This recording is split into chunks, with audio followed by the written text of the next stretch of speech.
and on this cold, freezing Thursday night, but we're warm in here, and we've got a great conversation planned that'll warm your heart even more and get you stirred up to be an activist for the right, to fight for our country, to fight for liberty. And we have Paul Engel with us with Constitutionally Speaking. And Paul, before you get started, would you tell the listeners a little bit about yourself? Thanks, Kim. Sure. My name is Paul Engel. My organization is the Constitution Study.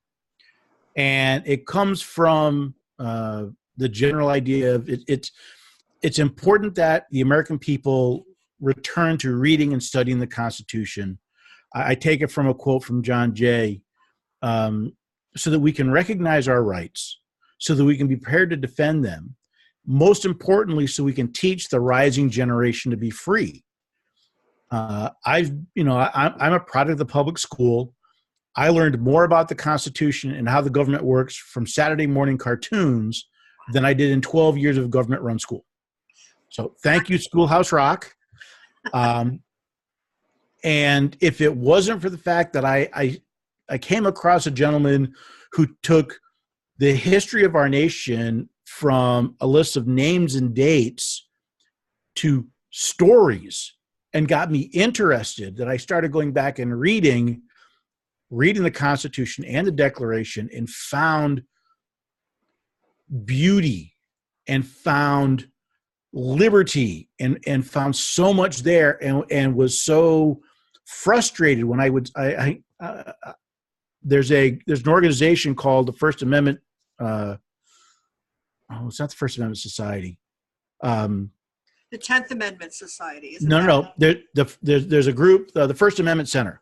They're part of a larger group, and every year they do a survey on the state of the First Amendment. The 2018 report found that when asked, 77% of the people asked said that the First Amendment was extremely important. However, 40% could not name a single freedom protected by it, and another 36% could name only one. So I would probably be in that category, Paul. 3/4 of Americans surveyed think the First Amendment is important, but almost the same number have no clue what's actually in it. And of the 1,009 people surveyed, one could name all five. That led me to this idea of, I was actually, the first time I encountered someone talk about that survey, I was driving home from a Bible study. And the idea hit me. Why don't we study the Constitution the way my friends and I had just studied the Bible? And that's where the Constitution study got started. I love it. That's great. I've learned a lot. What I know about the Constitution, the Bill of Rights, I've learned from a friend of mine who speaks on it frequently, and from the radio station I work at, WFYL 1180, because I am a product of the public schools. And I went to William Tennent High School, Paul. I didn't know who William Tennent was. It wasn't until I went to a Bible college, and my history professor said, "You don't know who that is?" And I'm sure glad that I found out, but didn't know what law college was. I had no idea of the spiritual heritage of our country. And I suspect that most people, including people of faith, are in the same boat. So we're going to take on the daunting task as frequently as we can to change that. It's quite a task, but Paul, I know that you have a passion for it. And I know the Lord has burdened you about this. This is his calling on your life. And so I thought we could start by talking about some things that are going on in the culture today and the movement to tear down the Constitution. Why do you think that's a bad idea? I'm assuming you think it's a bad idea. I think it's a good assumption. I agree. I think it's a bad idea. We've talked about this a little bit before, but for me, the main reason is the bad idea is we forget that we were the very first nation that said there are certain inalienable rights that we are endowed by our Creator, and they need to be protected. Governments are created to protect these rights, and we create a document that helped protect those rights. Now, our founding fathers never thought the Constitution itself would protect the rights, but it was meant to be an authority above government, an understanding that there was somebody higher than the president, higher than the Congress, higher than the Supreme Court. There were rules in place to protect the rights of the people. When we ignore the Constitution, we, in effect, brush aside the most effective tools to protect our rights, the rights we cherish the most, the right to worship as you please, to speak as you please, to be safe in your home from government invasion, to not have government take your stuff without due process. Paul, can I interrupt you Paul, may I interrupt for a minute? Sure. Was what happened to Roger Stone the other night, was that an infringement on his amendments, on his rights, on his Bill of Rights? Technically, no. Now the question, all right. So the government did get a warrant, and here's it. That's why I said technically no. The government had a warrant to search his place. The way in which the government reacted and treated that warrant was beyond the pale. It was, to me, that's a scenario of an out of control government. And although they had the legal protection of, we have from what I understand, a validly issued warrant, what you see is a government that is so full of its own power, that is so not restrained by the Constitution, that even when they have constitutional authority, they abuse it. Now, my personal opinion, and again, I don't know everything that was going on. I don't trust the gossip media as far as I could throw my house. The media have a role. The media, I think, has abdicated their role. I don't trust them. So somebody told them it was going down, CNN, but to look at it and to say, to stand before, could the government stand before a judge and say, well, we executed this warrant.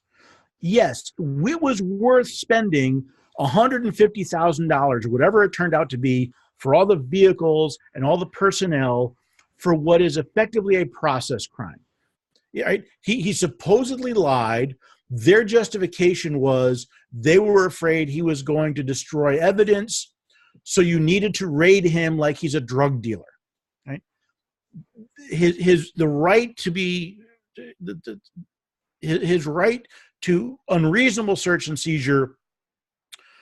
While the search and seizure was reasonable, the way it was effected, I believe, was unreasonable.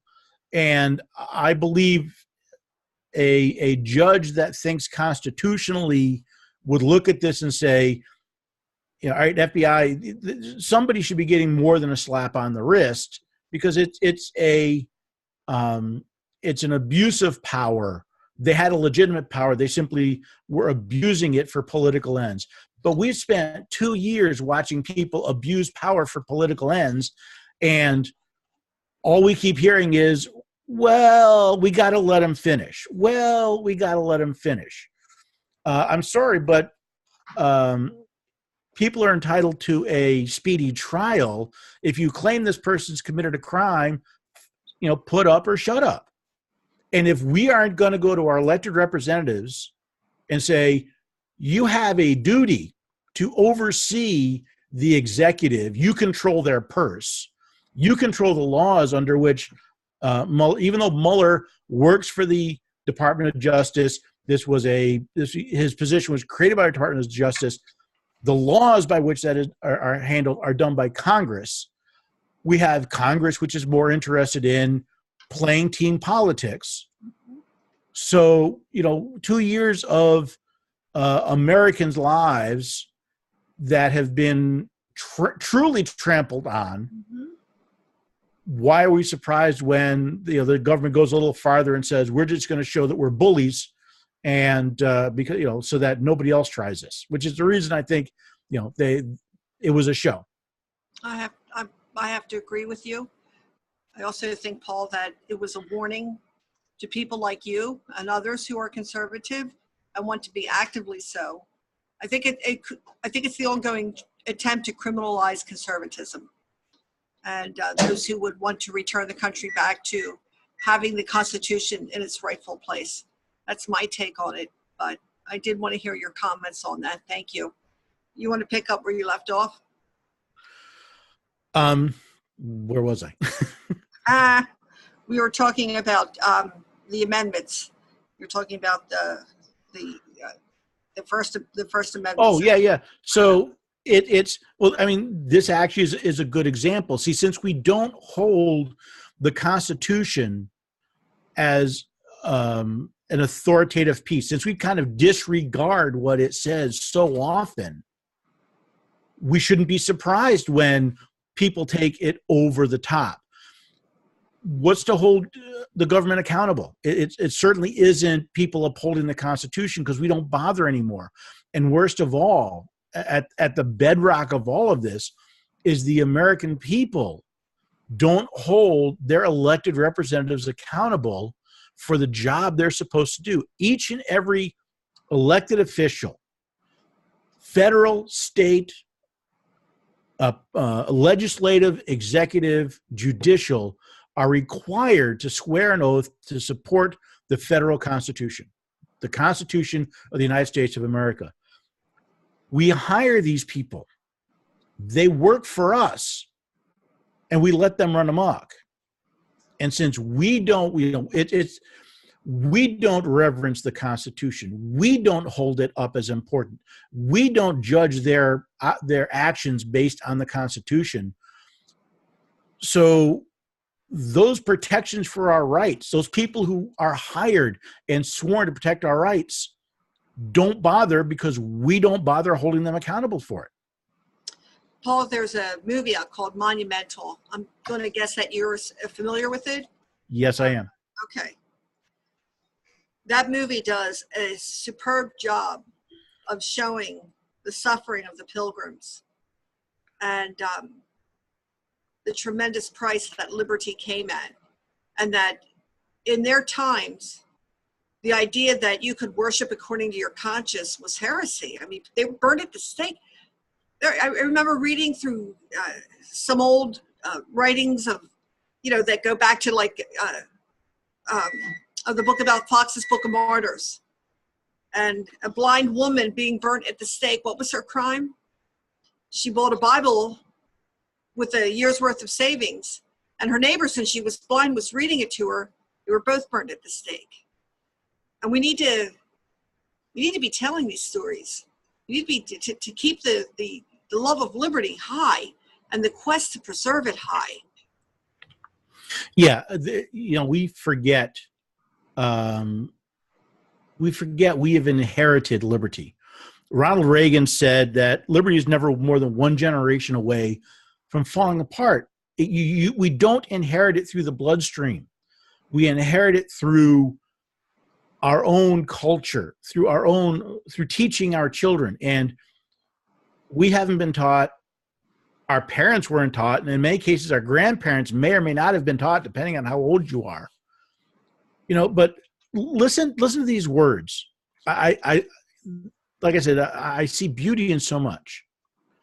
We, the people of the United States, and we forget it's us. It's not the government. It's not Trump. It's not Congress. We, the people of the United States, in order to form a more perfect union, to establish justice and ensure domestic tranquility, to provide for the common defense, promote the general welfare, and secure the blessings of liberty to ourselves and our posterity. Now listen, aren't those beautiful words? Yes, they are. Isn't that the idea that it is up to us? It is up to us to help perfect a union, to establish justice and ensure our tranquility, to defend each other and promote our own welfare. But the line that always gets me is, and to secure the blessings of liberty to ourselves and our posterity. We have been blessed with more freedom than any other nation on, well, we used to be blessed with more freedom than any other nation on earth. We're now number 18. Wow, I didn't know Right? that. We are now, yes, we are now 18 in the world of Who's number one? free nations. Paul, do you happen to know who number one is? Uh, Just asking off the top of your head. Not off the top of my head. I have to go back and find my notes. But the idea that we've inherited a blessing of liberty for ourselves to pass down to our children and our grandchildren, and we've failed. We've taken these blessings and we're letting them slip through our fingers, and we haven't been taught, and we're not teaching the next generation. And you see it in some of the foolishness that comes out of Washington, that comes out of the streets of people that have no concept of what rights are, of what liberties are. How are we securing the blessings of liberty for ourselves? How are we securing it for our posterity? Because those words end in, do ordain and establish this Constitution for the United States of America. That is the reason our founding fathers separated from Great Britain. Their rights were being trampled. People always talk about taxation without representation. Do you know there are 27 specific reasons listed in the Declaration of Independence why we separated, and taxation without representation is number 19. It didn't even make the top 10. Wow. Right? But we don't know that because we're not taught that, because we let a government teach us and teach our children. And that government hasn't. Paul, do you mind to read What? the top 10? Do you have that handy by any chance? Yes, I do. Correct Hang on the just a wrong misconceptions. Because you're right, we are taught that, and you are saying that is not true. Well, it's a half truth. But it's not the top. Like we were taught that's like number one, and you're saying it's Right. number what? 20? It's 19. It's number 19 out of 27. So, and I can quote him or I can paraphrase him. The paraphrase would be, because a king would not allow the states to pass wholesome laws. He would, the state would pass a law, and maybe the Supreme Court would simply say, no, that's not good, throw it out. He's forbidden the governors to sign and implement laws that are needed to operate the government. The king refused to allow for the states to control their own immigration. And the only way he would let new people in is if they abdicated, if they turned over their right to be represented in the legislature. He would call the legislatures in distant places, away from their public records, places where it was hard for them to get to. Remember, we're talking 18th century. We're talking about riding on horseback. He would dissolve governments for opposing him. If they disagreed with him, they'd simply get rid of him. Almost like if you disagree with them, he'd have them impeached. Once he would dissolve a government, he would take a long time to institute a new one. So there were long periods of time where there was no representation. He prevented reduced to a slave status is what I hear you describing, Paul.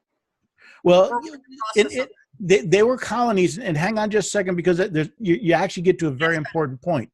So where was I? That was 1, 2, 3, 4, 5, 6, 7. He wouldn't allow the states to naturalize foreigners. He would not. He obstructed the administration of judges and the application of judicial powers.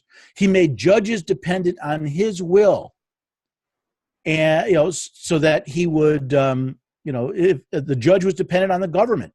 So guess where the judge would lean his tendencies. And where was it? Oh, and I love this one. This is my favorite, number 10. He has erected a multitude of new offices and sent hither swarms of officers to harass our people and eat out their substance. The more things change, the more they stay the same. He created the equivalent of federal agencies that went out and destroyed, basically just got in the middle of all your business. That is the role. That is the position of a colony. A colony is a political subdivision that has no power. Guess what? We have turned the states into colonies of Washington, D.C. Wow. If you think about it, No, I'm thinking as you're talking, Paul, is it time for another revolution? I mean, the times compared to what you just read are really close to what we're experiencing now. Nothing new under the sun. Oh, absolutely. In fact, if I can have a shameless plug, you can find up on Amazon. I wrote an essay on reading the Declaration where I go through the history of the Declaration, each of those enumerated reasons. And in fact, actually, if you head over to my website, constitutionstudy.com, if you sign up for the mailing list, you get a free copy. So you can go through and read, here's what he's talking about, and look at how close it is today. See, again, because we've lost an understanding of the Constitution, we think the states are subordinate to the federal government, when legally they're not. The states created the federal government. So if we operated according to the Constitution, the states would be keeping the federal government in control. So think about that. The states are not subdivisions of the federal government. When I was doing some research on federal agencies and how many people the federal government employs, there's a website, A to Z list of U.S. departments and agencies. They list 550 some odd different agencies, including all 50 states. And when I first read that, I said, how stupid are you? Don't you realize that a state isn't a federal agency? Until I realized, no, the federal government treats the states like they're federal agencies. Wow. The states have made themselves dependent on the federal government. They've handed over their power to the federal government. And we had talked before about the Electoral College and other scenarios where we once again see the states, we see people wanting the states to turn over more of their sovereignty to the federal government. That's become a mess, and we want more. And Paul, there are some who conceive that the war in this country, not the open warfare war, but the one that's bubbling just below the surface, is between the machine, the deep state, whatever you want to call it, who wants things to continue as is, because from what I've been told, what I've read is that the 10 wealthiest counties in America are around DC, yes? And does that sound right to you? Yeah, I think it's like 8 or 9 of the 10 wealthiest counties in the country are in the DC metro area, yes. All right, well, it seems to me that the machine, this out-of-control government, has us, really we're slaves to a large degree. And they are, as what we're watching unfold, they are fighting tooth and nail against any real reforms. And I personally don't think that's just limited to Democrats who are fighting that. But if this tremendous step we had, I don't want to stray too far off course of staying on the subject, but I have a feeling we're going to be talking about in depth for quite some time. Could we pay off a lot of our debt and the interest on the debt by reducing the size of government significantly? Yeah, there's a couple of things. Yes, the government is out of control because we have let it get out of control. The government is doing, I don't believe there is a quote, this mythical deep state. I think you simply have the state. So in effect, what you have is you have the state and the other agencies that believe in a command and control society where there are elites that know better how people should live their lives and people who want to live free. And if you look at government, I mean, there's another Ronald Reagan quote. I happen to like Reagan. Another Ronald Reagan quote is, the closest thing to eternal life on earth is a government agency. Look at how people reacted to the recent quote unquote shutdown. I say quotes because it was what, 10% of the government that was and actually. life went on. I loved it because it showed that we didn't need the government to do this. But here's the thing: we had 300,000 people that were unemployed. We had we had 400 that were furloughed.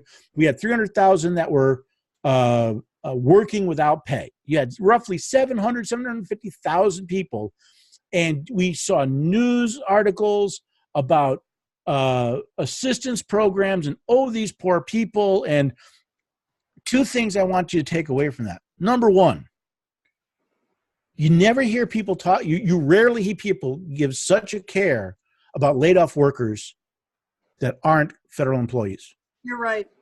Remember 2008, 2009? They were horrible. It was, no, everyone goes, oh, they laid off. I got caught in a layoff and no one was going, oh, how terrible for you. Can we help you? I had friends and family that did, but the people didn't care. But here's, you think about it. You had 400,000 people furloughed that were they're getting back pay. Yeah. You had 350,000 that were working with deferred pay. So there's 750,000 people. Do you know the executive agencies of the federal government employ approximately 4 million people? That's too much. That's out of control. Do you know they are 8 times larger than Walmart? Everybody complains, oh, Walmart's too big, Apple's too big. The federal government is multiple times larger than these companies. And unlike these companies, if Walmart doesn't like what I'm doing, they don't show up at my door with guns. Right. So we've turned over this because, again, we don't know in most points because we haven't been taught. Or even worse, a lot of what we've been taught is just plain wrong. I have a whole thing I do on, I have a speech I give on 3 myths about the Constitution. 3 things we all know to be true. 3 things that we've all been taught that are absolutely wrong. And when I give that speech, I usually get a jaw drop or two in the audience. See, Paul, oh, the evil corporation, it's so bad, it's so bad. And my response always is, really? I said, really? I find it quite interesting that so many elected representatives, senators, etc., leave office a whole lot more wealthier than when they came in. And it's not like they own a business where they opened up 10 franchises. So you explain, well, that's why they tripled their salary, because they expanded and grew. I got a lot of questions about that. And, evil corporation. So what about big government? Is that? Well, that's just it. If Walmart or Apple or Google does something I don't like, I can go somewhere else. If the federal government does something I don't like and I disagree with them, people show up with guns. Right? Government is force. And we have this, it's a human tendency I've observed that we tend to depersonalize people by groups. So you have Walmart. Well, Walmart is what, approximately 700,000 people who work for this one family that made a lot of money by giving people exactly what they wanted. What's wrong with that? Exactly. You have an out and out attack on, and this is a little aside, on capitalism, when they don't realize that it was capitalism. Capitalism, they call it immoral. Capitalism is the most moral economic system man has developed so far, because in a truly capitalist system, if I don't like what you're doing, if I don't like your product, I go somewhere else. If I want to sell you something, I can't force you to do it. I can't make you do it. I can't get a bully down the street to make you do it. I have to give you something that you want at a price that you're willing to pay. And which is liberty. Yes, and shouldn't it be the same in the market of ideas? where the best ideas rise to the top and the rotten ones sink. And people used to engage in debate and point and counterpoint. And this is of great concern to me that this desire to enthrone groupthink and, just mindlessly follow. And I'm thankful for the radio station that I work at, and now doing this and other avenues where people are fighting desperately to keep the Bill of Rights in place, not just be words on a paper, but actual, happenings. Because I'm very, very concerned if these polls are to be believed, because Paul, at this point, I put question marks behind so much of what I read and hear. There's so much lying that's being done through the media, but they're sticking these microphones in front of college kids' faces. And, well, should there be free speech? I mean, what about this instance? Well, it should be limited. Really, guys? Who should do the limiting, and what should be limited? And, your thoughts, Paul? Well, as we were saying before, it is the logical outcome of a government-controlled education system. Right? You have a government-controlled. Government is made up of people. So in any situation, let me put it this way. We're going to have a Super Bowl coming up soon. Now let me ask you, if the referee and all the umpires and all the refs in the Super Bowl were hired by the New England Patriots, would you expect that to be a fair game? No. No. Yet all the refs in our laws, the judges, work for one team, the government. All the educators work for one team, the government. Why do you think government schools fight so hard against any type of school choice? You're not going to vote yourself out of a very nice living now, are you, Paul? In Germany, it is illegal to teach your children at home. Yes, it is. All right. Now, we homeschooled our daughter, and we did that for a lot of very good reasons. But when government controls the education, government spins things the way they want. So when you look at Alexandria Ocasio-Cortez, you're looking at a person who has gone through 16, 18 years of government-run, government-controlled education that says America is evil, capitalism is bad, socialism is good, ignore every place where it's killed. Socialism has killed something on the order of 100 million people in the 20th century alone. And no one says socialism, and people aren't saying socialism is bad. Wow, yes. It is, where they're not taught to think, it is the logical extension of putting our education in the hands of government and not having any oversight, no effective means to counter what they have. It's I'm actually going to be I'm going to have a booth, and I'm going to be speaking at a homeschool conference at the end of March here in Nashville, because homeschoolers are one of the few groups that actually really want to hear about the Constitution. It's our liberties, and don't forget, our liberties are already being thrown out the window. Your Fourth Amendment right to reasonable search and seizure, your Fifth Amendment right to not have property taken without due process of law, they're effectively gone. A general warrants are being issued through FISA. You have the court saying, well, sure, the warrant we issued wasn't valid, but what they found they can use anyway because they were honest about it. You have civil asset forfeiture. You have red flag laws coming up. You have all of these blatant violations of what the Constitution says. And not only do a lot of people say, ho hum, so what? A lot of Americans are saying, we want this. A lot of Americans are saying, we want you to infringe on these rights. And to stand up in court and say, wait a second, I have a constitutionally protected right, a right you have sworn to uphold, a right that says this right supersedes state and federal law that says you need to meet these requirements to issue a warrant. And they say, well, yes, but we're doing this to keep you safe. I don't care. I'm going to say a lot of people, I'm going to anger a lot of people. I don't care. You see, if you look at the Declaration and you look at the Constitution, the purpose of government is not to keep you safe. The purpose of government is to protect your liberties. That's a great point. If they won't protect your liberties, you ain't safe. This is true. But I don't think, Paul, that I just don't, in secular and faith-based circles, I don't think those things are taught. I don't think they're known. What the things you're talking about, I think are almost like speaking Chinese to most Americans. And you have to start on such a basic level. You can't give an 8-month-old a sirloin steak with the bake. You got to mush it up in the blender, and you got to do it.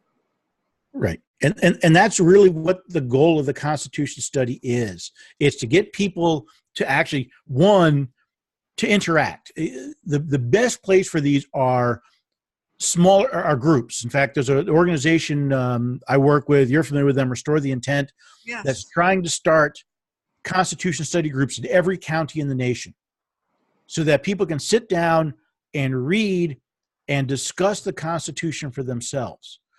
That's amazing when we see these happen. The light bulbs that go off when people actually read the document for themselves. And then when they try, and I'm also working on an online study that I hope to release later this year. But the part of the principles we're trying to find what it says. We're trying to understand it.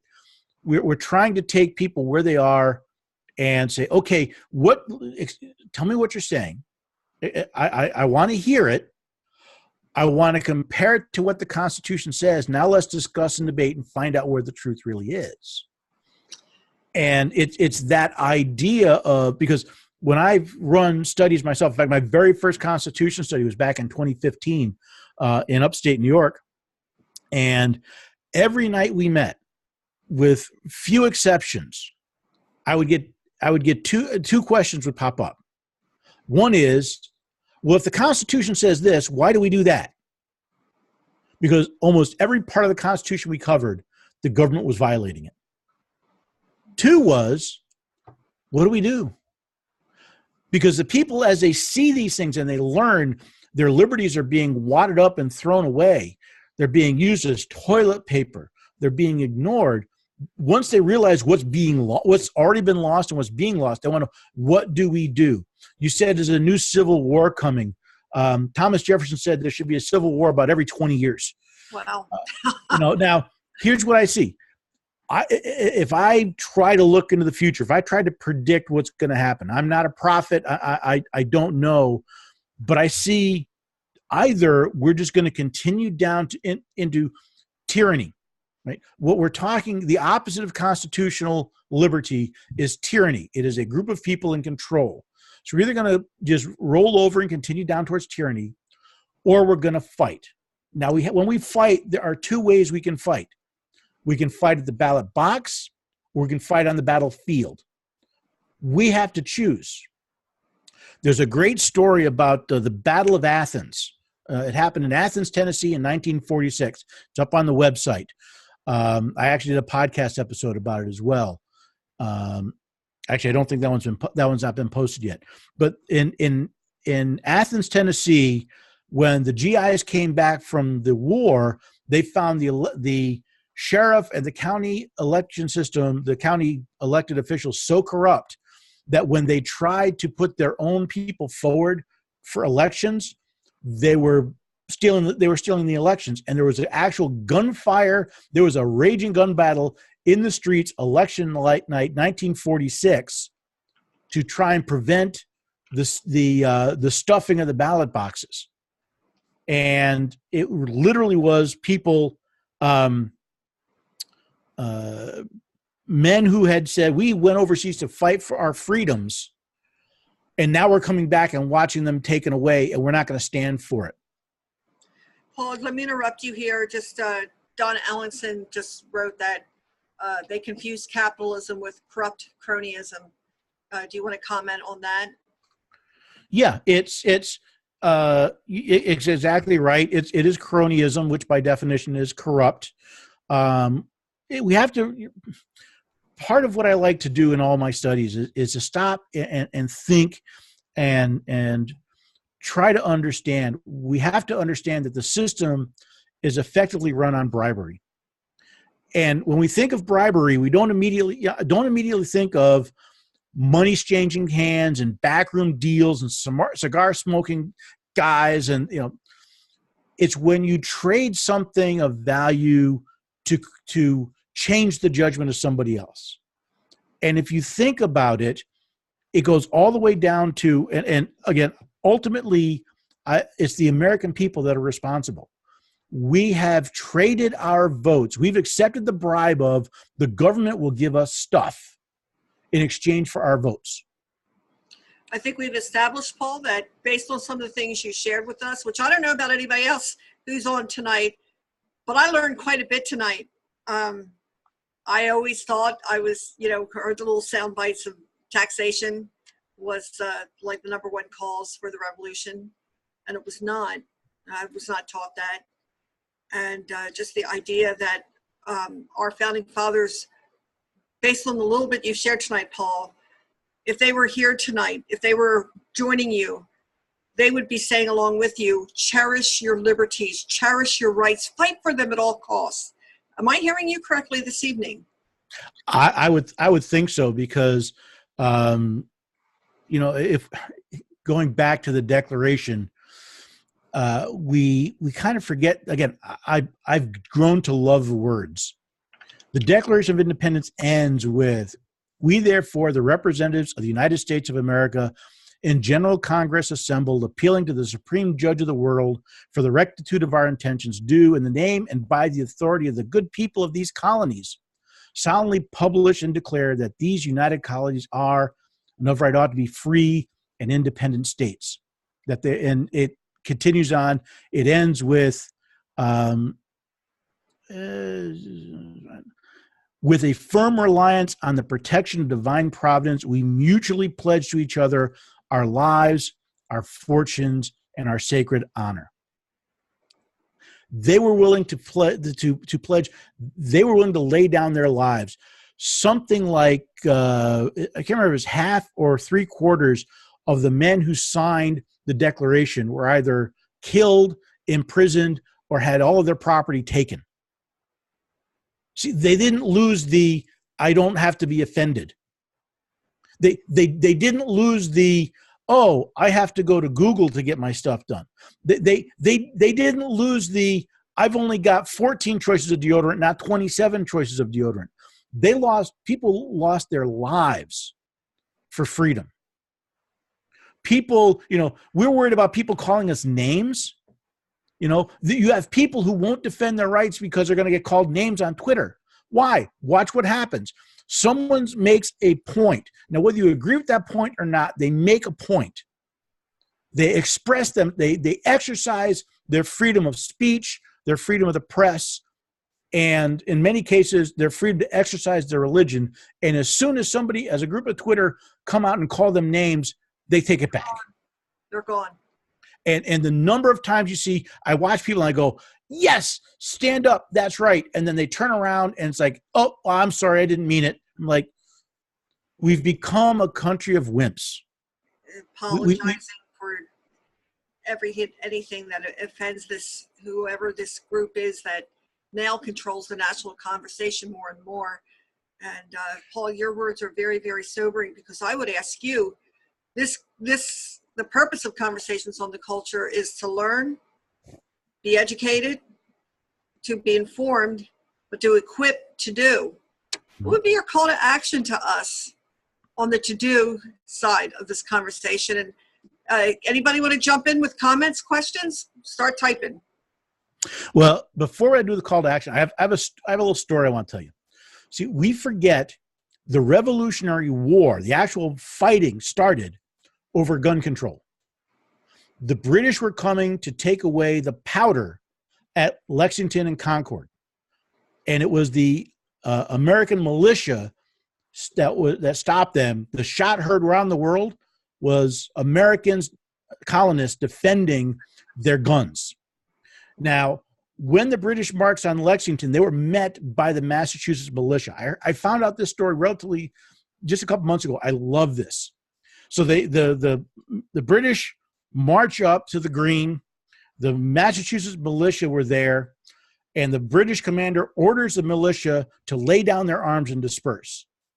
Now, I did some research to find out there's some, how it was reported, but according to several people who were in the militia, their captain, a John Parker, his response to this was very simple. Stand your ground. Don't fire unless fired upon. But if they mean to have war, let it begin here. I love it. You want to know what my call to action is? My call to action starts with that story, with recognizing that our liberties are worth standing up for. Stand your ground. People are going to call you names. Hey, people may lose their jobs. We may be asked to suffer a lot if we want our liberties, but think about your children.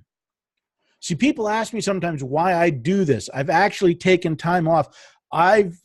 My normal job, I've been a computer geek for 30 years. I haven't worked for the last 4 months. I've been focused on this, on my book, on this study, because I've had the opportunity to prepare for something like this, but this has been a passion of mine. But we have to stand up. We have to stop rolling over whenever we see injustice to others. Not injustice to yourself, injustice to others. We have to be willing to stand our ground and say, that's enough. Next. When you see a couple of young people, Paul, who happen to be white guys being unfairly persecuted for being at a public monument down in DC and being harassed, stand up for them, speak out for them. They have the right to wear a MAGA hat. You might like it, you might hate it. It's their right. They have that liberty to do that. Absolutely. We also had to stand our ground before our elected representatives. Yes. They work for us. And if they're not going to listen to us, and if they're not going to abide by their oath to protect the Constitution, to support the Constitution, then they're gone. We'll find somebody who will. So we need to stand our ground. We need to not be violent. We shall not initiate aggression. We're not going to become Antifa. We're not going to become the people that harass people in restaurants. We're not going to be people that march outside of people's homes and scare their children to death. We will not fire unless we're fired upon. If they come after us, we defend ourselves vigorously, extremely vigorously. That includes, I'm working on a story. There's a sheriff. He's in I think it's maybe in the state of Washington, where sheriffs hold a unique position in our government. They are the top law enforcement officer in the county is a sheriff, elected by the people. He's not responsible to the state, to the feds. He's responsible to the Constitution. And there's a sheriff out there who, when asked to implement illegal gun laws, unconstitutional gun laws, says, we ain't doing it. We need to support him because people are going to go after him. We need to stand our ground.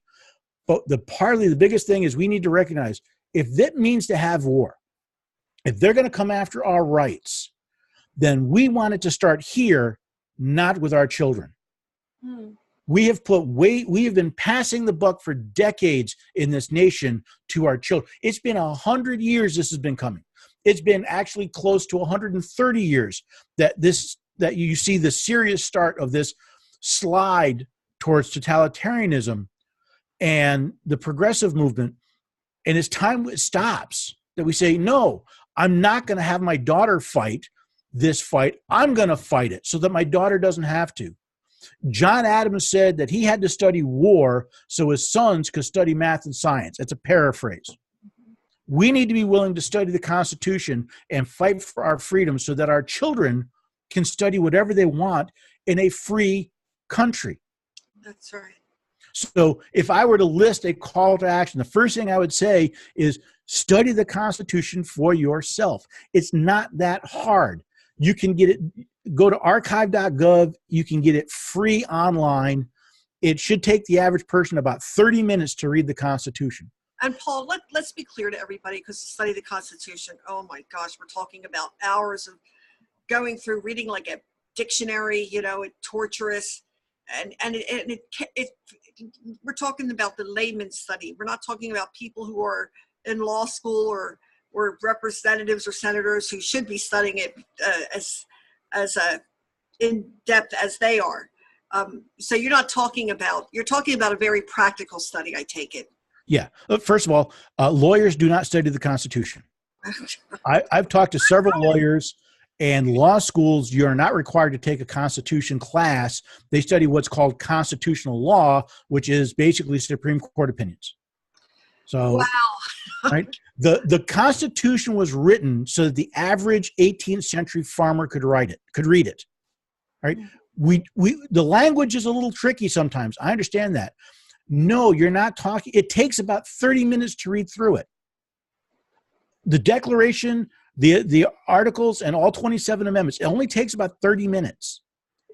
And if you study it with others, and here's the thing that I like to do is I'll take a clause and I'll discuss what does it mean, how do I apply it with other people. It's actually a very interesting social environment. We did this, the first study I did, we met for an hour and a half every other week. And in 9 months, we had gone through the entire Constitution from Article 1 to Amendment 27 in an hour and a half every other week in 9 months. Right? And there are tons and tons of resources. I pick on my site because this is what I do now. This is what I'm doing now is taking things and saying, look at what the Constitution says. My goal, one of the greatest compliments I got from a boss was, I can explain something so his grandmother can understand it. That's what I'm trying to do with the Constitution study. Is explain things so that grandmas can understand it. I have a book that I'm working, that's being edited. I've got the website. I love when people ask questions. I have a podcast. Starting in February, it's going to be a video podcast. So you can watch on YouTube, Facebook, you can listen to me on Apple or Google, where the whole idea is let's take these concepts and let's understand them. We should be as smart as an 18th century farmer.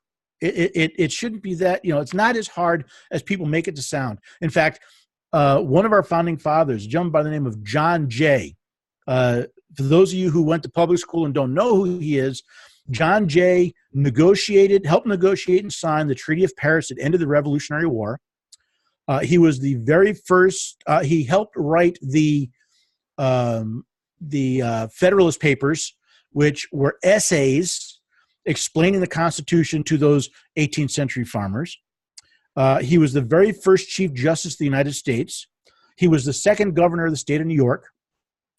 And he said, quote, every member of the state ought diligently to read and to study the Constitution of his country and teach the rising generation to be free.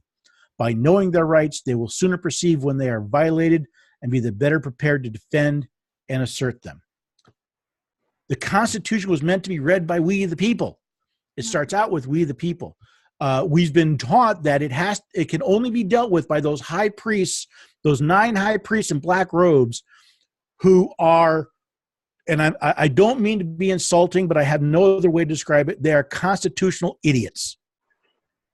I had a first this week. I just recorded a podcast episode, and I released an article that I think it's just about to hit the website on Weyerhaeuser Paper Company versus U.S. Fish and Wildlife Service, and it was a first for me because it was the first time I actually read a Supreme Court opinion and didn't say, you idiots.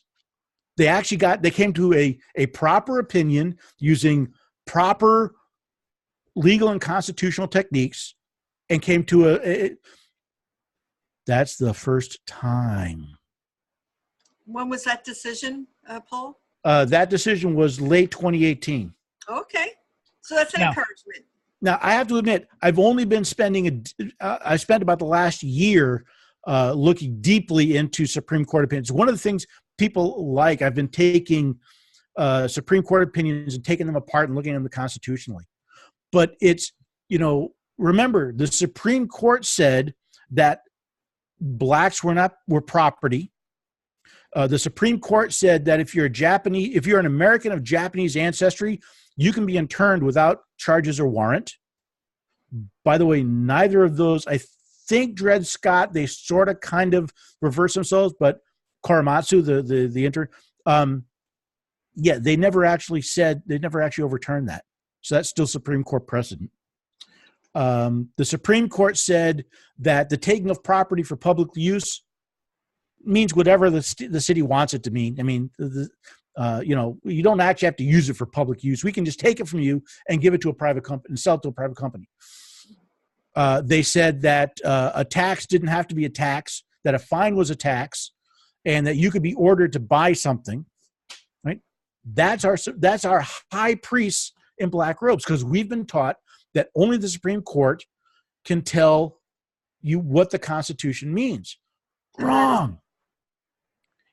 In fact, one of my favorite myths about the Constitution, I'll ask you, we haven't set this up beforehand, right? But I'll ask you, true or false, the federal government is made up of 3 co-equal branches. I believe that's true. False. It's made up of 3 branches, but they are not equal. Almost all the power in the federal government is delegated to the legislative branch. Do you know the Supreme Court has 0 power? The only thing the Supreme Court is allowed to do is look at a case and issue an opinion. They have no mechanism to enforce it. All right, Paul. So this is all very interesting. So I think what you're telling me is that when the president is being overrun by some judges left and right around the country, they are abusing that power. They're using a power they don't have. Am I hearing you correctly? Basically, we've been taught to bow at the altar of the judge, which is something we don't have to do. Now, here's what's interesting. Go all the way back to, I think, Andrew Jackson, Abraham Lincoln. There's one other I can't think of. These are presidents who looked at a court opinion and said, thank you very much, but no, you're wrong. Right? Now, because executing laws, and in fact, executing opinions, is in the executive branch, which is run by which is the president. The president is the executive branch. There is no constitutional power for the courts to force the U.S. Marshals that do all the stuff for the courts work for the president. So when a court issues an opinion, that's what they're doing. People call them rulings. They're legally Supreme Court opinions. It's the opinion of the justices. So Roe v. Wade was an opinion. It's not the... Yes. Roe v. Wade is not actually the law of the land. It's an opinion of the court. Oh my gosh. I don't know what to do with this. What about in New York? Was that a judge who, somebody help me with the details of what took place in New York the other day when they passed the law that abortion is now up to when the baby's being born, I think. That's a state law. New York is the empire state, run like the Roman Empire. I used to be a citizen of the empire. And that is a whole nother kettle of fish. I want to answer something in one of the chat that came up. Donna says that Congress makes a law, the Supreme Court interprets a law, and the president enforces that. That's not quite true. That's not quite accurate. Yes, Congress passes law. Yes, the president executes the law. The Supreme Court's job is not to interpret the law. It is to interpret the facts of the case and apply the law to it. So when something comes before the Supreme Court, their job, they're referred to as the phrase just went out of my head, the determiners of fact and law, meaning their job is to look at the facts of the case, see how it applies to the law, and see if the law should apply, right? But that is their opinion. That does not change the law. So, for example, there's a group down here in, you may notice, I live in Tennessee. There's a group down here in Tennessee that is suing in federal court because the Supreme Court ruled that Tennessee's marriage law is unconstitutional, or issued an opinion that the Tennessee's marriage law violates the Constitution. However, since the state of Tennessee has issued no new law, if the Supreme Court is right and that law is no longer valid because it's unconstitutional, Tennessee has no law for issuing marriage licenses. Oh, so they haven't violated any law because their law doesn't exist. Well, there is no law. And and the point is, there's this legal limbo, but everybody says, everybody believes, since the Supreme Court said it's unconstitutional, that the law somehow magically no longer exists. That's not entirely constitutionally true. But again, there's no law to replace it. So if the opinion of the court is correct, and that's a whole nother decision, a whole nother point of view, what happens now? Because until Tennessee passes another law, they've got a law that's technically unconstitutional. In effect, what should happen if we bothered following the Constitution is every court case involving Tennessee state's, the state of Tennessee's marriage law should say, well, our opinion is based on that this marriage is invalid because Tennessee does not have any law for issuing marriage license. Therefore, the licenses are invalid. But we don't stop and think about along those lines. We simply say, oh, that's the case. Roe v. Wade did not change one single law. It didn't. No, But we've all been taught to genuflect at the Supreme Court. Thus saith the court. Well, and so we say, oh, well, they said, yeah, so what? You know, I am waiting for one of these judges. You know, when President Trump, because I think he's probably the first president I've seen that has the crassness to do this, to pull an Andrew Jackson and say, thank you for your opinion, but you're wrong. I'm doing what the Constitution requires me to do. I'm waiting for that because the president doesn't swear an oath to follow the court. He swears an oath to uphold the Constitution. Hey, everybody, what do you think about this? What if we just took that snippet of Roe v. Wade and started conversations with our family and friends and went on social media with that one? That just to get some conversations going and promote people to think and get stirring the pot here, Paul. Yep. Schedule some appointments with our representatives and senators. And Donna, thank you for the follow-up. Yes, you know it. I come from an odd background. I won't get into, but words mean things, and if you read a lot of the stuff I have on the website, if you read when the book comes out, and again, you can go to Amazon. I've actually done several essays that are up there. I get very specific about words, which is why. You know, when I say the courts interpret the law, no, they're supposed to apply the law. The judges, the Constitution requires judges to follow the Constitution.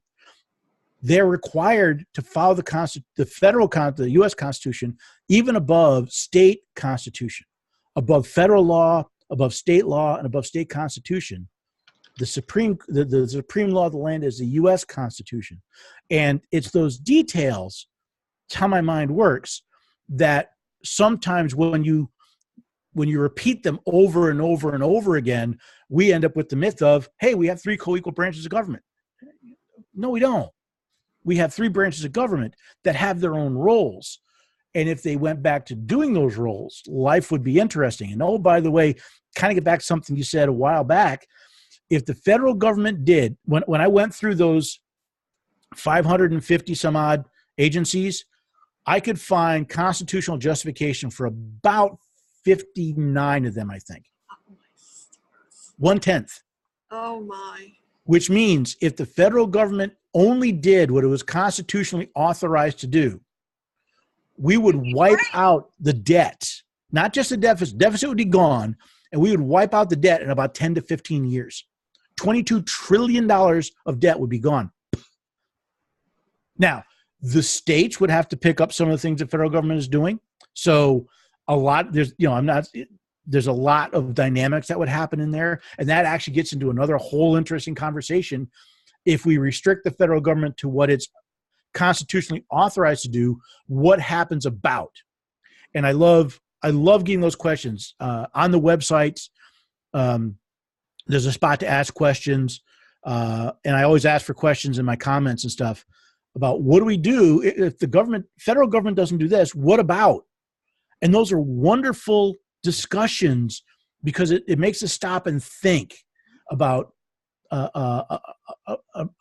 things differently. Taking the time to step back and ask the question, why? Why do we do this way? Is there a better way? Mm-hmm.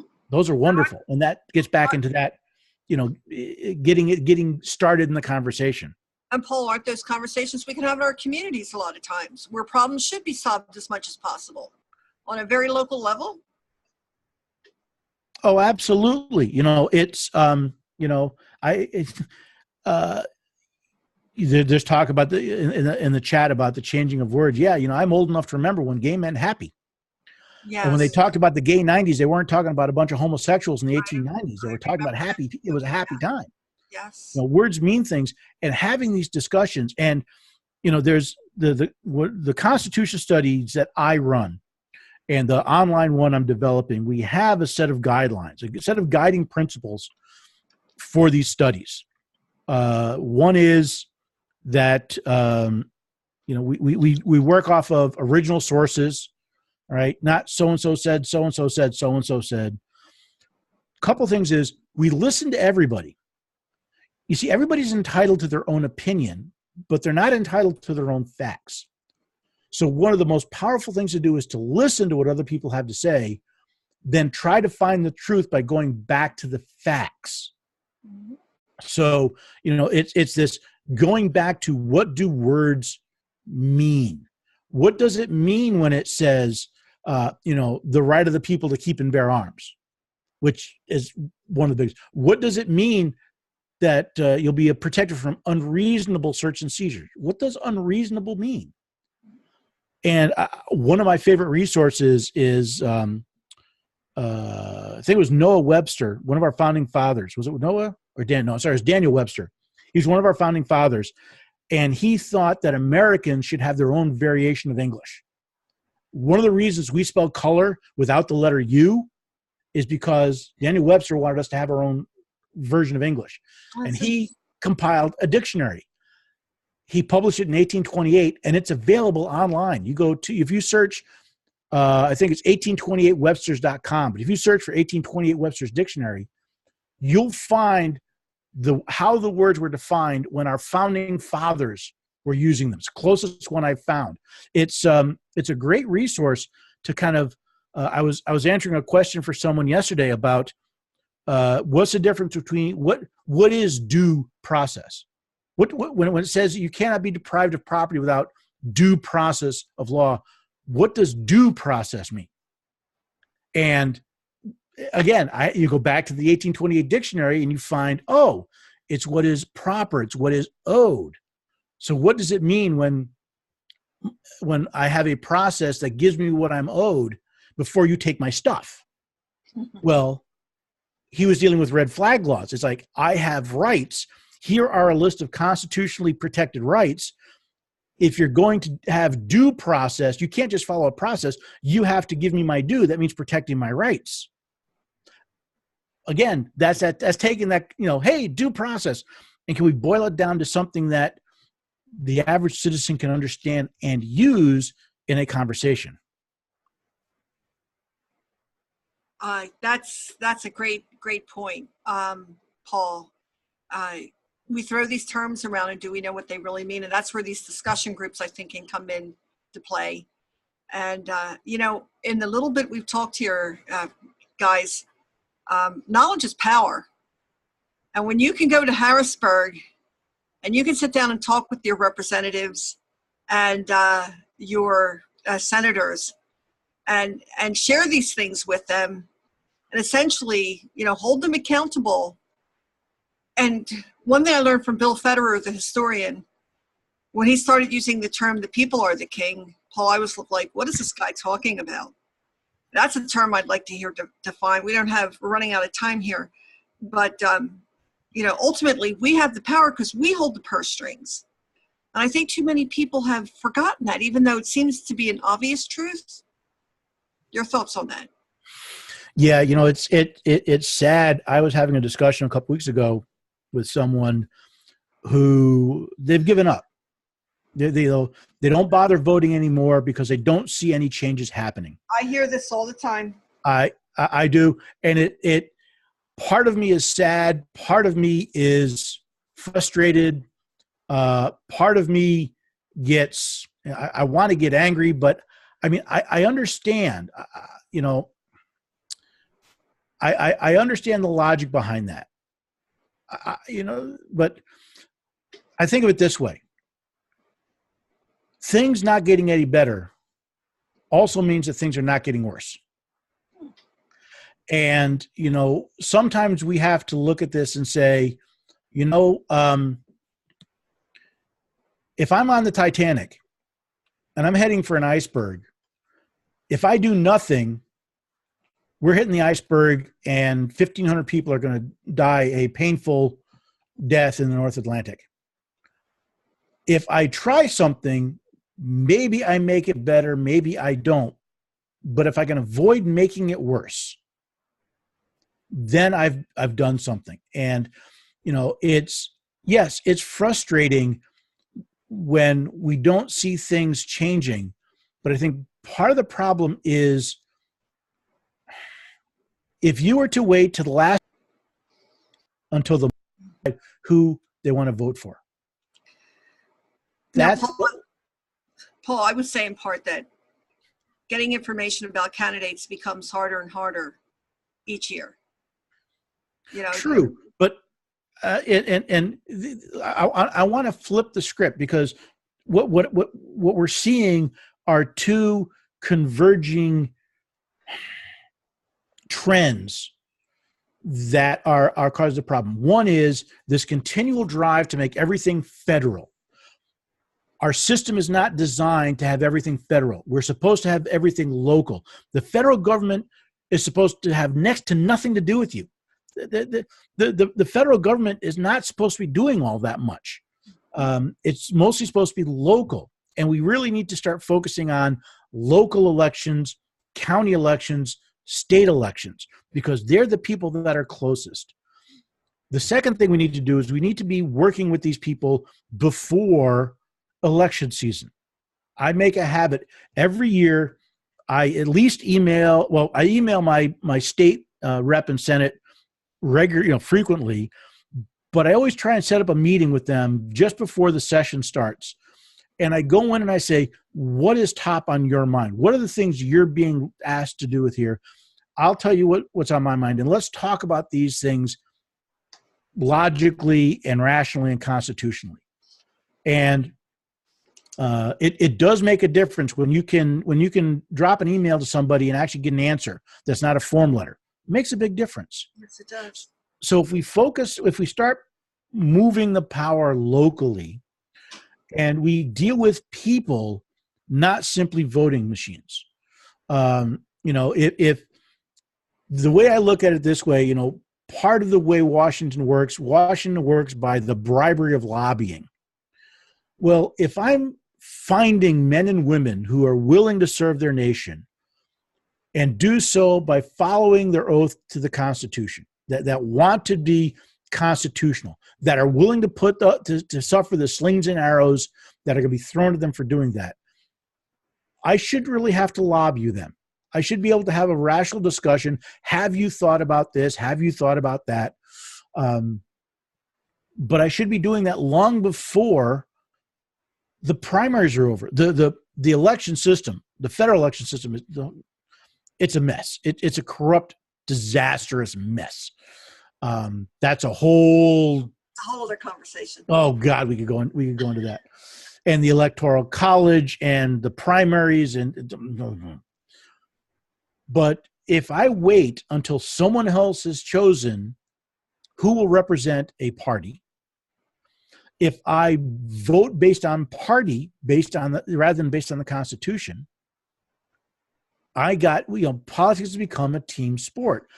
We need to be engaged early enough to know these people so that when they stand up for primaries, we're making a decision based, I think this is going to be the most constitutionally faithful candidate. I don't care if he's a Republican, Democrat, Independent, Green. I don't care. I hate parties. Show me where you're supported the Constitution. Show me where you're going to do it, because I'm going to hold you to it, because if you don't, I'm going to work to get your butt kicked out next time. So that by the time we get to November, we've spent time understanding the people who have been chosen. Then maybe we'd get a better class of candidate. And maybe if we work to put people in who weren't simply party people. Basically you go in, you flip a coin, Republican, Democrat, take your chances. Why? Do you know when this nation started, there were no names on the ballot? You were given a blank piece of paper with a list of, here are the offices that we need to be filled. And you went into a closet and you said, I think, Joe Jones would be good for representative. And I think, it's going to be guys because it was the 18th century. I think, Tommy would be good for sheriff. And you would put the names in. And notice I didn't say Senate. I didn't say Senate for a reason. And then they would add those names up and they would say, oh, okay, well, Kim, you got the most votes for state representative. Will you serve? And it was considered an offense to the people to say no. Imagine if we chose electors, if we elected people not based on them running, but on based on what people thought would be the best person to do that job. That's right. And also my understanding, Paul, was that it was not a full-time job where you moved lock, stock, and barrel to DC. You served X amount of months, and then you went back to your private business. Back in those days, there was no walking around money yet, and the big lobby industries and all that. So it was a minor part of the culture, not the gigantic intrusion it has become. Before the 16th Amendment, the government, unless you were in the military, the government had almost no reason to talk to you. The federal government, none, unless you're in the military. There's a reason why we have a bicameral legislature. The House of Representatives was meant to represent the people. They're elected by the people.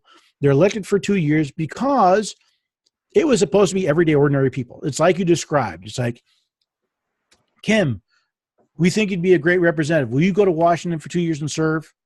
Understand, yeah, they didn't have that much to do, so no, they didn't require. In fact, they had to add to the Constitution that Congress will meet at least once a year. All right. The Senate, on the other hand, the Senate actually is supposed to be professionals. They were chosen by their state legislatures. Because the Senate doesn't represent the people, the Senate represents the states. It's an ingenious system that says we have these two competing groups. We have very large states with lots of people that want lots of power. We have very small states without lots of people that want lots of power. How do we balance these out? We'll have one house that represents the people. We'll have another house that represents the states. We'll give them different jobs. The people are in charge of the money. All tax legislation has to come out of the House, which is the people's house, which means your representative has to start it. Whereas treaties and appointments come out of the Senate. Oh, the state's house.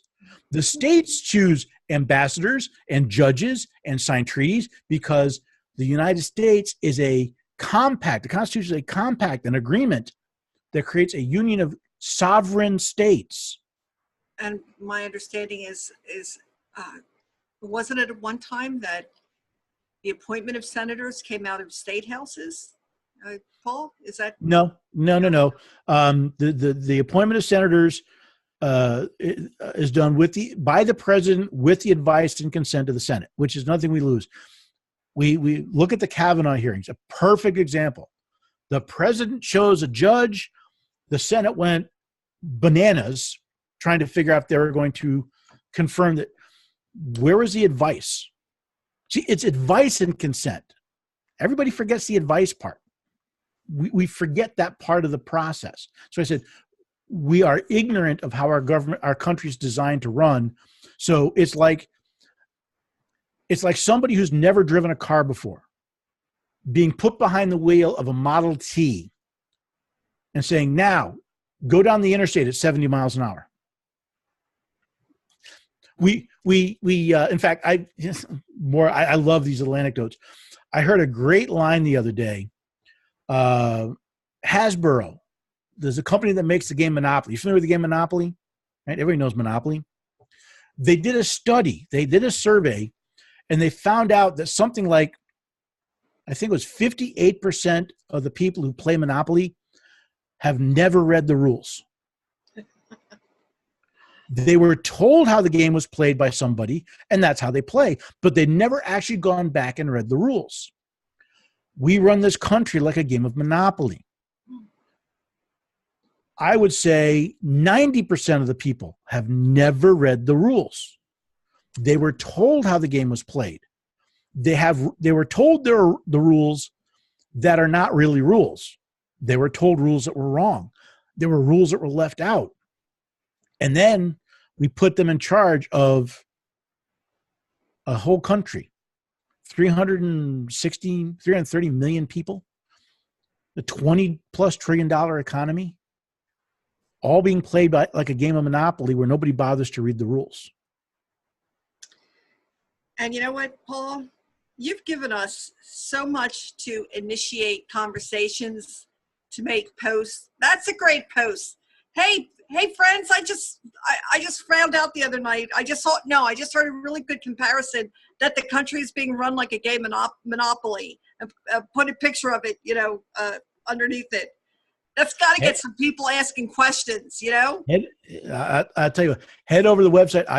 I actually did a post and a podcast on that. Let me see if I can find it. I'll put the link in the chat. Where'd it go? And here? Donna is reminding us about precinctproject.org. Is that with Lois, Donna? I think that's with Lois Kanshiki. And they're doing some good grassroots work in the state, Paul, because Pennsylvania, I don't know to what degree you're aware of, but there is a ton of progressive money coming into the state. And the Marxists are in here working very hard to subvert PA. And I know all the people who are on here tonight are deeply concerned about that, and are working, doing their part to turn this back and make sure people vote with knowledge. And what we've heard here tonight, I think, is a great contributor to that knowledge. Please, anybody listening want to, throw in your 2 cents? One thing I was going to say, one thing I'd like to bring up, I think it's important. We're actually dealing with a battle of ideas between liberty and tyranny. And it's rarely put that way, but if you stop and you back up and you look, the question is, will you be allowed to live your life as you see fit without interference? Or will someone tell you what you must do, how you must do it, where you can live, how you must live, how much water your toilet must use, how big your light bulb can be, right? We look at these and go, we talk about these. It truly is a battle of ideas between liberty and tyranny. And we've spent the last 130 years heading towards tyranny. And the only way we're going to, either we're going to continue down to a completely totalitarian society, or we're going to stop. The first thing we have to do is recognize that's the direction that what a lot of what you've mentioned as problems all come down to is someone going to tell you how to live your life. Mhm. That's tyranny. That's a definition of tyranny. So the first step is, okay, once I recognize the problem is we're being driven towards tyranny, well, then what are you going to do about it? And the first thing you got to do is stop. If you're heading for a cliff, stop heading for the cliff. Then you can turn and figure out where you want to go next. Well, folks, why don't we end on that? Let's stop. And let's ask Paul back next month to determine what that course of action is. Paul, I like the idea of mixing in teaching and application. Are you good with that format? Sounds good to me. And I think I'm going to ask him to reproduce this conversation on WFYL. Most of you are familiar with it, and I think I'm putting you on the spot there, Paul. I'll email you. But Yeah. This has been a great conversation. I've learned a lot. I'm going to listen to it again.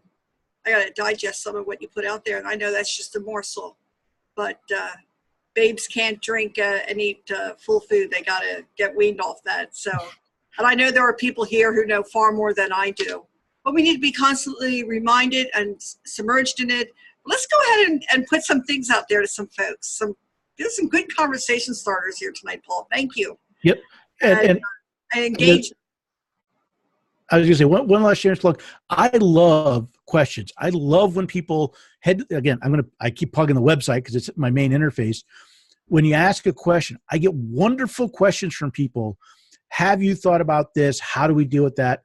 Ask away. It turns into fodder for some great stuff. It could be something we use in one of the part of the conversation here. Yes, folks, go ahead and you all have my email address. As you chew on this and chomp on this, send them over to me. I'm going to send them to Paul, so we'll give him direction as to what you're thinking and points to be discussed the next time, because there's a heck of a lot of information here.